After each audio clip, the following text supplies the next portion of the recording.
Dito sa bayan ng Montalban, saan ako nakatira at nag-aaral, ay ito rin ko sa aming lugar na tinatambakan ng basura mula sa Metro Manila at sa mga kalapit pa nitong lugar. Ako si Kent Ian Vargas, ang co-founder at leader ng Zero Project. Pasaway, pasaway, pasaway, please walang away.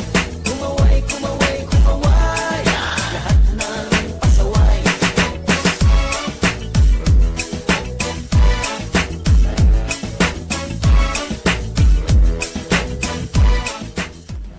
Ang Zero Project ay isang proyekto na kung saan kami mga kakaibigan sa Casillan Village National High School ang nag-initiate.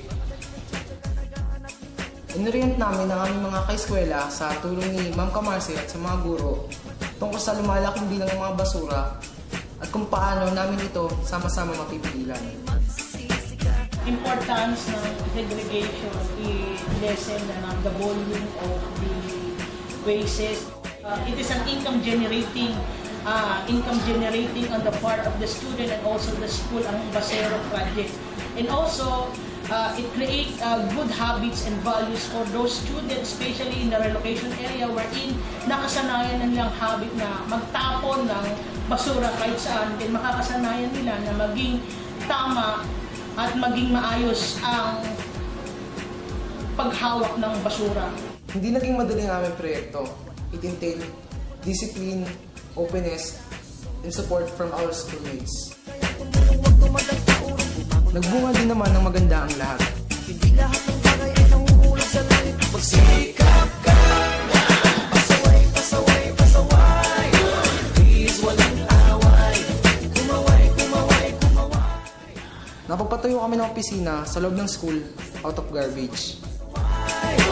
Please walang away. Kung dati, isa ako sa mga tinuturuan, ngayon ako na ang nagtuturo sa mga high school students kung paano ang tamang pagdidisiplina ng pagtapon ng basura. Pagka ng paligid-ligid, ang iingay nyo pa, ang sadyang nakakapermisyo. Bakit hindi na lang sa barangay magservisyo?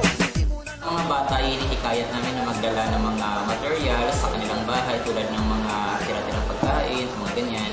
Then, yung mga gulay, mga tira-tirang gulay. So, pinadala po nila sa school yan.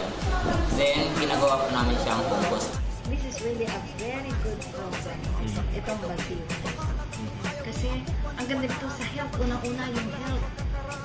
Kesa nagkakasakit na iibon yung pera nyo, kesa ipagpapadoktor, ibibili nyo natin. Diba?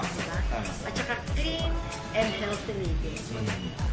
This year, hindi na lang sa eskwela ang nagawa ng kasillan, kundi apat na. At dito makakatulong ang teknolohiya. Mabilis namin mapapalawak ang aming proyekto hindi lang sa apat na eskwelahan na to, kundi sa lahat ng eskwelahan sa buong Pilipinas.